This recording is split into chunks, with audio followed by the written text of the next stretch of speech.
கர்த்தருடைய பரிசுத்த நாமத்திற்கு மகிமுண்டாகட்டும். ஆண்டவராகிய இயேசு கிறிஸ்துவின் நாமத்தினாலே அன்பு கர்த்தருடைய பிள்ளைகளாகிய தங்கள் அனைவருக்கும் சுவீட் ஊழியத்தின் சார்பாக வாழ்த்துக்களையும் ஸ்தோத்திரங்களையும் தெரிவித்துக் கொள்கின்றேன்.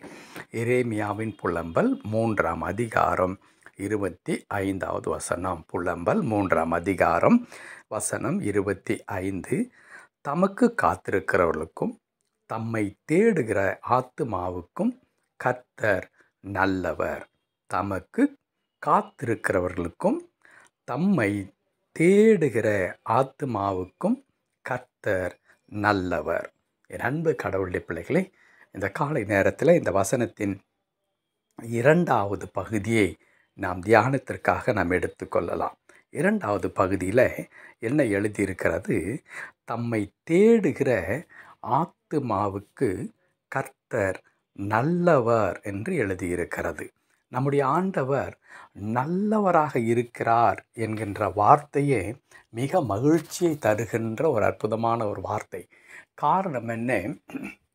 இந்த உலகத்தில் நாம் எதிர்பார்க்கின்ற மனிதர்கள், நாம் சார்ந்திருக்கின்ற உறவுகள், நாம் வாழ்ந்து கொண்டிருக்கிற இந்த சமுதாயத்தில் விளக்கை கொளுத்தி தேட வேண்டிய ஒரு நிலையில் இருக்கின்றோம்.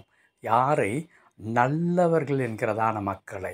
கை நிறைய மக்கள் இருக்கிறார்களா என்று சொன்னால் விரல் விட்டு எண்ணக்கூடிய நிலையிலே தான் இன்றைக்கு அப்பேற்பட்டதான மக்கள் இருக்கின்றதை நாம் பார்க்க முடியும். ஆனால் கடவுளை பற்றி வேதம் நமக்கு கற்றுத்தருவது என்ன?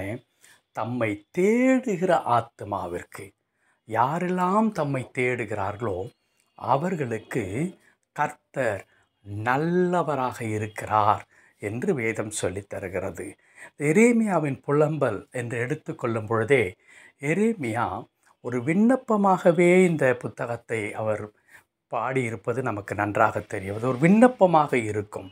ஆனால் இந்த விண்ணப்பத்தில் கூட அவர் தன்னுடைய பாவங்களை குறித்து, தன் மக்களுடைய பாவங்களை குறித்து, ஆண்டவருடைய இரக்கத்தை குறித்து அநேக காரியங்களை அவர் புலம்பும் பொழுது கர்த்தர் நல்லவர் என்பதை மாத்திரம் அவர் சொல்ல மறக்கவே இல்லை.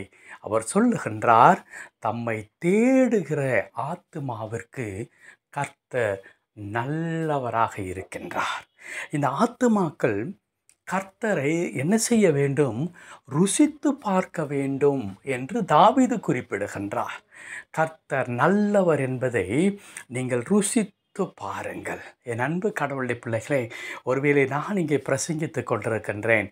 நான் எத்தனை ஆழமான கருத்துகள் நிறைந்த வார்த்தைகளை பயன்படுத்தி ஆண்டவர் நல்லவர் என்பதை நான் வெளியே கொண்டு வர தீர்மானித்து முயற்சித்தால் கூட ஆண்டவர் எவ்வளவு நல்லவர் என்று சொல்லித் தருவதற்கு வார்த்தைகளை நான் தேட வேண்டியிருக்கும். ஏனென்றால் அவ்வளவு நல்லவராக ஆண்டவர் இருக்கிறார் என்பதை ஓரிரு வார்த்தைகளினாலே நிரூபித்து விட முடியாது. அது தாவீதின் கூற்றின்படி ஒவ்வொருவரும் தனித்தனியே தன்னுடைய சொந்த வாழ்க்கையில் அது ருசித்து பார்க்க வேண்டியவர்களாக இருக்கிறார்கள். கர்த்தர் நல்லவர் என்பதை இன்னொருவரிடத்தில் கேட்டு தெரிந்து கொண்டு, இன்னார் இப்படி சொல்லி இருக்கிறார் கர்த்தர் நல்லவர் என்று சொல்லி, ஆகையினால் அதை நான் நம்புகிறேன், கர்த்தர் நல்லவராய் இருக்கிறார். அல்லவே அல்ல. என் அன்பு கடவுளுடைய பிள்ளைகளே, ஒவ்வொருவரும் தனித்தனியாக அவருடைய சொந்த வாழ்க்கையில் ஆண்டவரை நல்லவர் என்று கண்டு கொள்ள வேண்டும். அதை தான் தாவீது சொல்லுகிறார், நீங்கள் ருசித்து பாருங்கள். எப்படி ஒரு இனிப்பை, எப்படி ஒரு உணவை, எப்படி ஒரு பழத்தை நீங்கள் சுவைத்து பார்த்து ருசித்து பார்த்து, அந்த பழம் எவ்வளவு அழகான சுவையுடையதாக இருக்கிறது, எவ்வளவு இனிப்பாக இருக்கிறது என்று நாம் சொல்லுகின்றோமோ, அதே வண்ணமாய் கடவுள் எவ்வளவு நல்லவர் என்பதை உங்கள் தனிப்பட்ட வாழ்க்கையிலே நீங்கள் ருசித்து பாருங்கள். அதுவும் எந்த நேரத்தில் எரேமியா போல பல நெருக்கடிகள் மத்தியில் நீங்கள் சிக்கி எதிர்காலத்தை குறித்ததான பயம் உங்களை சூழ்ந்திருக்கும் பொழுது, வியாதியின் பிடியில சிக்கிக் கொண்டிருக்கும் பொழுது, துரோகத்தினுடைய தாக்கத்தினால் நீங்கள் சின்னாபன்னமாகி கொண்டிருக்கும் போது, பயந்து கொண்டிருக்கும் பொழுது நீங்கள் சொல்லுங்கள், கர்த்தர் தம்மை தேடுகிற ஆத்துமாவிற்கு அவர் நல்லவராக இருக்கிறார் என்று சொல்லி. என் அன்பு கடவுளுடைய பிள்ளைகளே, ஆம், நீங்கள் நம்பி இருக்கின்ற கடவுள், நீங்கள் தேடிக்கொண்டிருக்கிற கடவுள் அவர் நல்லவர். அவர் ஒருபோதும் உங்களை கைவிட மாட்டார். ஒருபோதும் உங்களை விட்டு விலக மாட்டார். உங்களுக்கென்று முன்குறித்த ஆசீர்வாதங்களை உங்களுக்கு கொடுக்காமல் அவர் அதை மாற்றி போடவே மாட்டார். உங்களை எந்த நோக்கத்தோடு கடவுள் தெரிந்து கொண்டாரோ, இன்று வரையிலும் ஜீவனோடு வைத்திருக்கிறாரோ, அதை நிறைவேற்றாமல் கடவுள் ஒரு நாளும் உங்களை கைவிடுவதே இல்லை, உங்களை விட்டு விலகுவதும் இல்லை. ஆம், கர்த்தர் நல்லவராக இருக்கிறார் தம்மை தேடுகிறவர்களுக்கு. ஆகையினால் கர்த்தரை தேட ஒருபோதும் மறந்துவிட வேண்டாம். எப்பொழுது நான் கடவுளை தேட வேண்டும்?